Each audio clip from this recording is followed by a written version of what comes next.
Lunel au fil du temps. Nous abordons maintenant dans les dernières émissions l'époque contemporaine, du 19e et du 20e siècle. Bonjour Martine Viard. Bonjour chers auditeurs et bonjour Régine Acquier. Alors quels sont les points que vous allez aborder maintenant ?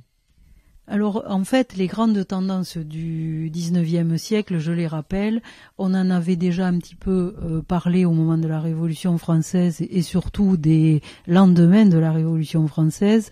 Il y a d'abord évidemment les conséquences de l'esprit des Lumières. Alors cet esprit des Lumières qui a vu naître à Lunel Louis Médard, lequel a encouragé la recherche et le retour à une inspiration tirée des livres et de l'Antiquité, puisque lui-même avait été très marqué par la lecture justement d'Homère. Il y a également à la fin du XVIIIe siècle un engouement très grand pour les vestiges.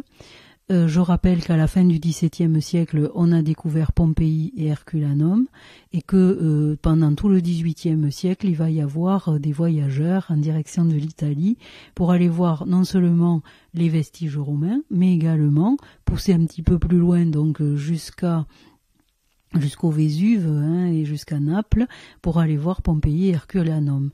Et parmi tous ces gens qui sont des curieux, il y a aussi des artistes. Et par exemple, Madame Vigée-Lebrun profitera d'un voyage en Italie pour aussi éviter la terreur en France qui risquait de l'amener sur l'échafaud. J'en profite pour dire que la guillotine, qui est une invention de cette époque-là, était au départ un mot qui renvoyait à une broche d'ornement sur le vêtement féminin. Et que ce n'est donc au moment où on prend en considération ce fameux échafaud que le mot ne va plus renvoyer du tout à un bijou, mais à quelque chose d'absolument terrible et surtout terrifiant qui va causer la mort. J'en reviens à Madame Vigée-Lebrun qui va en profiter donc pour faire le tour de l'Europe et attendre que les catastrophes révolutionnaires s'apaisent. Voilà, mais cette révolution aussi a osé des ruptures et donc le 19e siècle va être le siècle des transformations et d'autres révolutions encore puisque on va avoir la révolution de 1830, la révolution de 1848, mais aussi la révolution industrielle. Et je crois que j'avais dit dans une émission précédente que Lunel, qui était un carrefour sur le plan des voies de communication, allait bénéficier d'une gare très tôt, parce que on est dans un siècle où justement on met en place des voyages qui vont permettre d'aller plus loin, plus vite. Et il y a évidemment, comme chaque fois, des gens qui sont pour le progrès et d'autres qui auraient préféré qu'on en reste à un rythme plus calme. Et il y a même des personnes à Lunel qui ont considéré à cette époque-là, quand on a mis en place la gare et la voie de chemin de fer, que le fossé qu'on avait construit le talus plutôt qu'on avait construit pour faire passer la voie de chemin de fer, empêchait justement les vents matinaux qui venaient de la garrigue de rafraîchir l'air et de ventiler la ville de Lunel. Et que par conséquent, s'il y avait des miasmes, il fallait pas s'étonner, c'est parce que c'était à cause de ce talus donc et de cette gare qui avait été placée sur le point le plus haut de la ville et qui par conséquent faisait une espèce de barrage à l'air pur qui venait de la garrigue. Voilà. Bon, alors après, il y a aussi au milieu de ces émanations, de ces fumées, etc., tout un mode de vie qui va se mettre en place. Et en particulier à Lunel, on va avoir un petit peu les conséquences du départ de Napoléon Bonaparte dans sa campagne d'Égypte et avoir justement des retombées qui vont être à la fois scientifiques et décoratives durablement. Parce que à Lunel, nous avons des gens qui vont s'intéresser à l'archéologie dans cette mouvance justement. Donc cette archéologie qui va renvoyer également à des recherches par rapport à la préhistoire. Et cette préhistoire donc va entraîner une véritable révolution mentale. Oui, justement, vous parlez de l'époque préhistorique, mais qu'est-ce qui finalement a déclenché cette révolution? Parce que c'était peu connu, peu pris en compte la préhistoire. Le monde s'arrêtait à 6000 ans avant Jésus-Christ. Voilà, c'est-à-dire que pendant longtemps, le passé était antédéluvien, c'est-à-dire c'était après nous il y avait le déluge, c'est-à-dire on vivait dans un temps biblique. Alors évidemment la révolution de 1789 et l'esprit des Lumières a remis en question souvent le message des évangiles. Alors on y croyait ou on n'y croyait pas, mais on n'avait pas vraiment d'arguments, disons, pour remettre en question ce temps biblique. Alors qu'à partir du moment où on découvre en 1866 la roche de Solutré, eh bien, avec son atelier de dépeçage du gibier, eh bien, à ce moment-là, on est bien obligé de réaliser que finalement, on est dans des temps beaucoup plus longs. Et que par conséquent, il va falloir revoir un petit peu notre positionnement. Alors sur le plan spirituel, les trois religions monothéistes plongent leurs racines dans tout ce qui est raconté dans les livres sacrés, mais par contre après, sur le plan, disons, rationnel, il va y avoir des chercheurs, laïcs, croyants ou non, qui vont s'intéresser justement aux fouilles archéologiques et en tirer les conclusions qu'il faut en tirer. D'autant qu'entre-temps, on a Marie et Pierre Curie qui vont découvrir le radium, lequel va permettre justement la datation au carbone 14. Est-ce que le développement d'Ambrossum date de cette période ou était antérieur? Alors on a à Lunel plusieurs endroits où on trouve justement des vestiges préhistoriques. On en a encore trouvé dernièrement entre Lunel-Viel et Lunel, au bord du ruisseau du Dardaillon. Ensuite, on a continué les fouilles effectivement au niveau d'Ambrossum, mais là il semblerait qu'on est surtout sur des vestiges de l'Antiquité romaine. Et au niveau du Mas de Fourques et du lycée Victor Hugo, nous avons aussi toute une zone là qui est une zone qui correspondait à une villa romaine. Donc les fouilles ne sont pas archéologiques, sont toujours fructueuses, mais ne correspondent pas toujours à la préhistoire. Il semblerait que la préhistoire, ça soit plutôt du côté de Lunel-Viel. Voilà. Et est-ce que ces recherches nous permettent de dater l'arrivée de la population à Lunel, sur le territoire? Alors probablement un vieux fond, je dirais, préhistorique, là, c'est clair, au niveau de Lunel-Viel. Et après, l'arrivée des Juifs à Lunel, puis l'arrivée également, l'occupation romaine le long de la Via Domitia et en particulier sur le site d'Ambrossum. Voilà. Alors évidemment, tout le monde en France à ce moment-là met en place justement des chantiers de fouilles. C'est là aussi que on essaie de trouver ses racines, parce que dans les manuels il y a nos ancêtres les Gaulois, donc il faut savoir si en fait ces Gaulois ils avaient des grands-parents et qui étaient-ils. Ensuite, il y a également des musées locaux qui vont se mettre en place et puis qui vont révéler des vagues migratoires en fait dès la préhistoire. Donc ça va élargir la façon de penser les choses et donner des repères spatio-temporels complètement différents, d'autant que au début, à la fin du 19e siècle, se met en place le téléphone aussi, et qui permet également de complètement modifier notre notion des distances.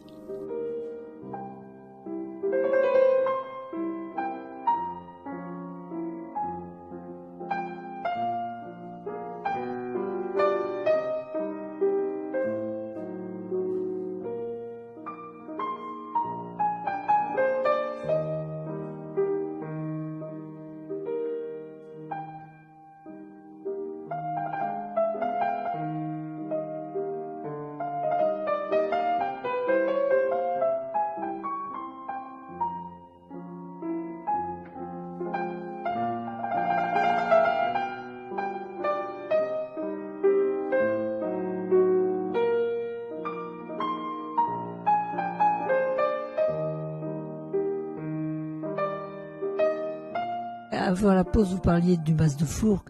Il est certes connu pour son origine préhistorique, mais le mas de Fourques est plus connu à Lunel pour la vie culturelle qu'il a introduit. Oui, alors Jean, en fait, le mas de Fourques à Lunel a attiré beaucoup de personnes très importantes au début du XXe siècle grâce à Jean Hugo. Jean Hugo qui avait été marié avec Valentine Hugo, qui avait fréquenté les milieux surréalistes à Paris et qui s'était fait connaître en tant que peintre et décorateur de théâtre et même décorateur des ballets russes, qui était très intéressé par les débuts du cinéma. Et Jean Hugo, donc, après sa rupture avec Valentine, va venir à Lunel, au mas de Fourques, qu'il avait hérité donc de sa grand-mère maternelle.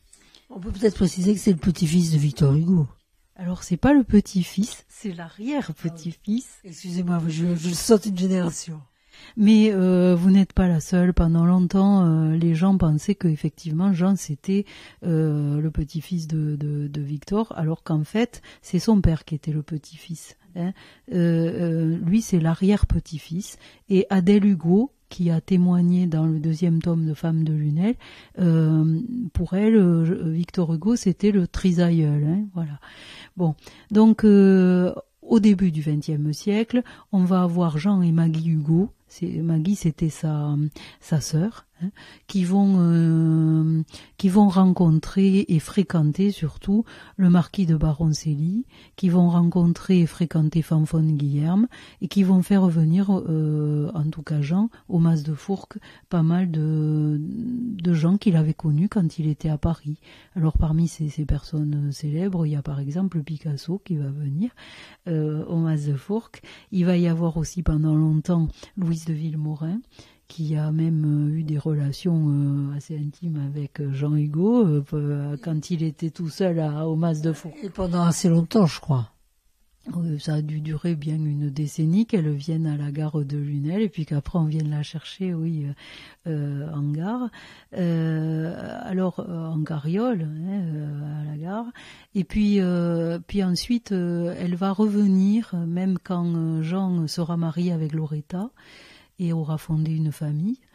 Et elle va revenir même avec André Malraux. Donc on a à Lunel aussi tout ce beau monde qui transite. Hein.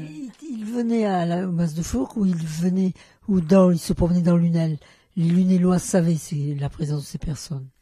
Alors les Lunélois connaissaient la présence de ces personnes puisque par exemple dans le tome 2 de Femmes de Lunel, j'ai mon préfacier qui s'appelle Robert Faure, qui avait son oncle qui s'appelait Monsieur Lange et qui était coiffeur à Lunel. Et ce Monsieur Lange... Il voyait passer tous ces messieurs. Et a même fait une mise en pli à Jean Cocteau. Alors, Robert Faure dit que même à ce moment-là, sa maman, qui était apprentie chez l'oncle, a coiffé justement Jean Cocteau. Donc, vous voyez, tout ça se passait très simplement. Et à cette époque-là, donc, on parlait un peu de tout librement. Et c'est Monsieur Lange, parce que ça a dû plaire beaucoup à Jean Cocteau aussi, que ce monsieur s'appelle Lange, a donné à Jean Cocteau donc la recette de l'ail au boulido. Alors j'en profite pour donner donc la recette à nos chers auditeurs. Il lui avait dit qu'il fallait faire bouillir de l'eau, donc dans laquelle on aurait mis du laurier. Et ensuite, il fallait mettre quelques gouttes d'huile d'olive et évidemment de l'ail, un peu de thym aussi. Et puis après, ce bouillon donc qui était facile à préparer est considéré comme bénéfique à la santé de tous. On peut le savourer quand on est adulte sur des crotons avec un peu d'aïoli. Comme en Provence. Dans le sud-ouest, on parle de soupe à l'ail. Moi, j'ai toujours entendu parler de soupe à l'ail. Et on le mange on mange cette soupe à l'ail sur des crotons, mais avec de la mayonnaise et pas de l'aïoli. Voilà. Mais après, le principe est le même.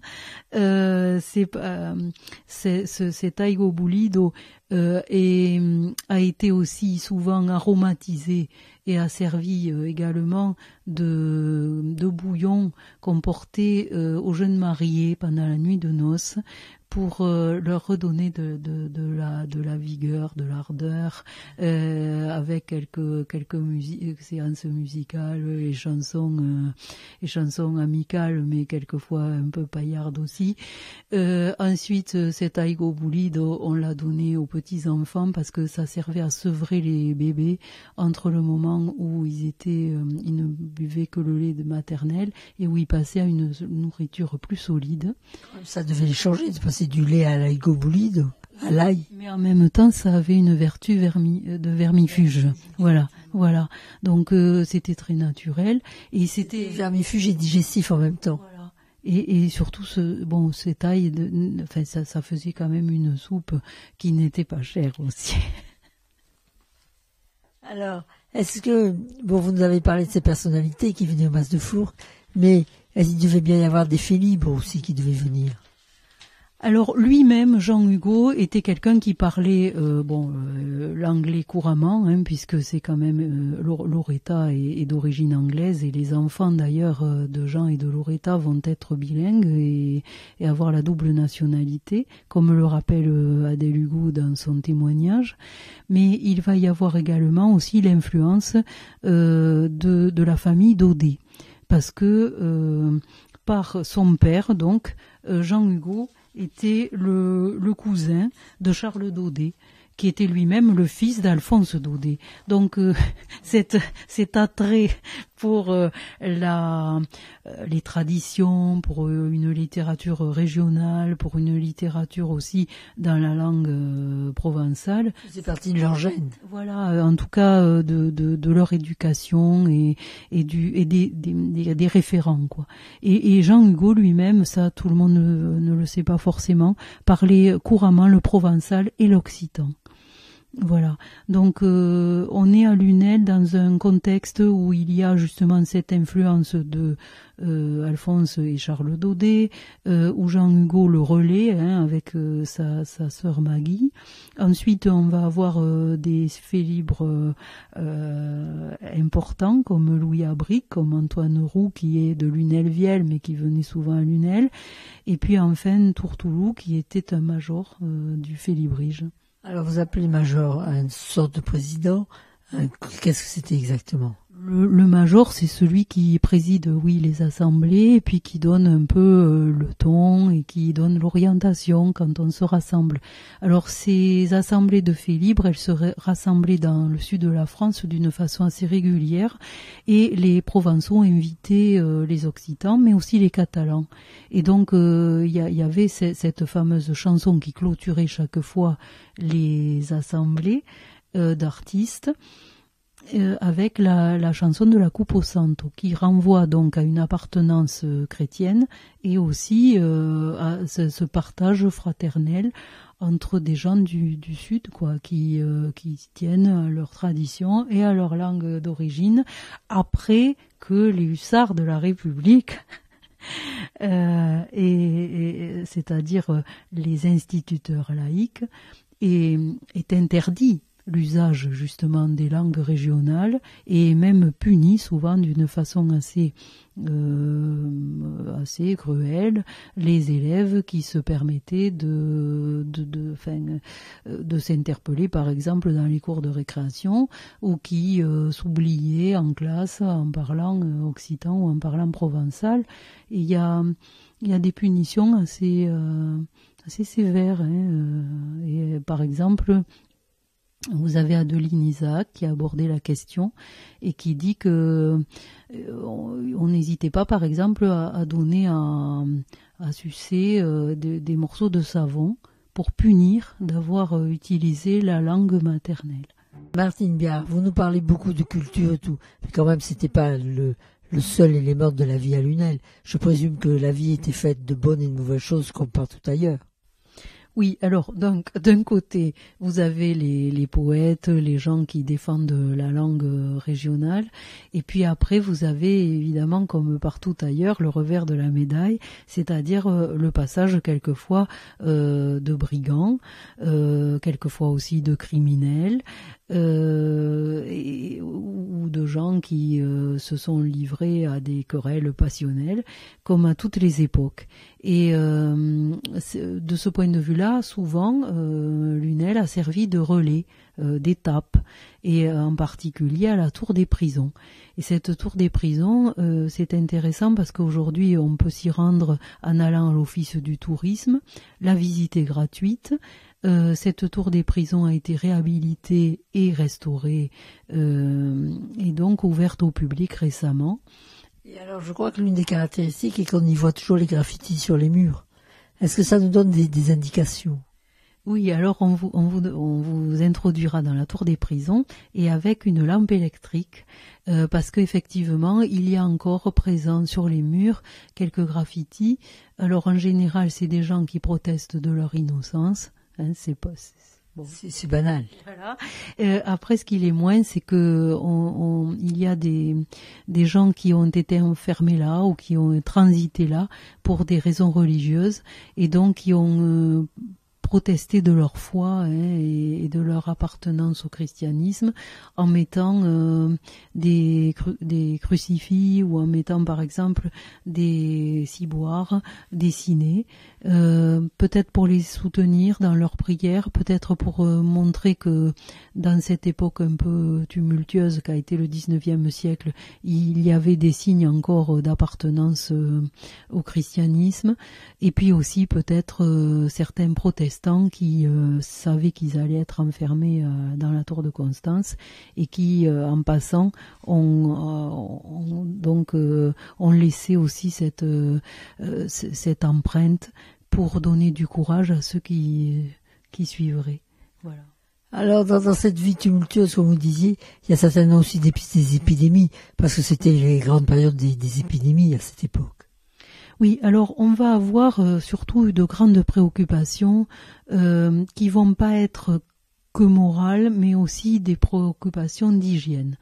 Et pendant longtemps, c'est pour ça aussi que la tour des prisons, c'est quand même quelque chose d'important pour nous aujourd'hui, c'est que pendant longtemps, par exemple, tous les édifices pénitentiaires ont été systématiquement détruits parce que justement, on pensait qu'à la fois ils avaient été habités par de mauvaises ondes, de mauvaises idées, et que également il y avait tellement de miasmes dans ces endroits-là, une telle concentration de gens, que finalement il valait mieux tout détruire, tout assainir. Assainir par le feu. Voilà, par le feu ou par d'autres moyens, mais en tout cas détruire ces établissements. Et donc la tour des prisons à Lunel, c'est vraiment un des rares endroits témoins de cet enfermement, quoi, dont parlait Michel Foucault.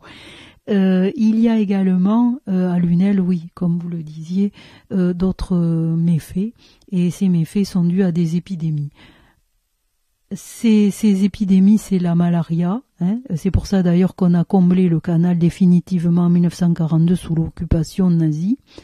Les nazis avaient toujours des préoccupations prophylactiques, y compris dans les camps de concentration, même avec des gants blancs.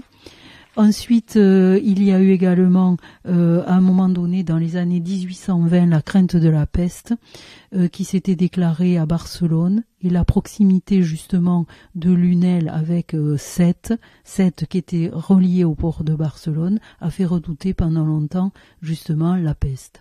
Ensuite, nous avons eu en France le choléra dans les années 1832. Ça s'appelait le choléra morbus, et c'est à cette époque-là donc que se met en place le culte à Saint-Roch, ici à Montpellier. La fièvre typhoïde aussi à cause de la présence des marécages. La grippe espagnole au moment de la Première Guerre mondiale. Et puis après, la terreur tout le temps de la tuberculose pendant tout le 19e et une bonne partie du 20e siècle, malgré la pratique de l'hivernage, malgré les sanatoriums installés sur la Côte d'Azur et la Côte Vermeille. Et est-ce qu'il y avait des sanatoriums aussi chez nous ? Alors, À proximité de Lunel, il y avait le sanatorium donc du Gros du Roi, qui a été pendant longtemps une solution de secours et qui a permis aussi d'employer pas mal de personnel parmi les locaux. Il n'y avait pas que des médecins, il y avait aussi tout un tas de gens qui s'occupaient de l'intendance, on va dire, ou de l'entretien de ce sanatorium. Et puis après, il fallait aussi accueillir les familles qui venaient voir les malades. Donc tout ça faisait qu'il y avait une économie, disons, qui était liée à ces mesures médicales ou en tout cas de prévention. Et cette époque correspond à peu près à la découverte des antibiotiques qui a fait faire un grand pas pour la santé des populations. Oui, la santé des populations, puisque c'est après la guerre de 1939-1945 qu'on va mettre en place donc les antibiotiques et surtout les vaccins. Et là, on ne saurait trop recommander justement le respect des carnets de santé avec la vaccination qui permet aujourd'hui de mettre à l'abri les enfants contre un certain nombre de maladies contagieuses qui se transmettent et qui peuvent être mortelles, comme par exemple justement la tuberculose dont on redoute le retour, ou la rougeole qui peut tuer des enfants en bas âge. Je vous propose, Martine, de nous arrêter là et de voir de garder pour la prochaine fois finalement s'il y a eu des fléaux climatiques. Parce que je pense qu'on va parler certainement des vidourlates, bien connus dans le coin. Hélas, le phénomène cévenol aussi a fait redouter pas mal de catastrophes. Cette fois-ci, qui était qui touchait non seulement les humains, mais également les bêtes et les installations. Et nous en reparlerons, oui, dans une prochaine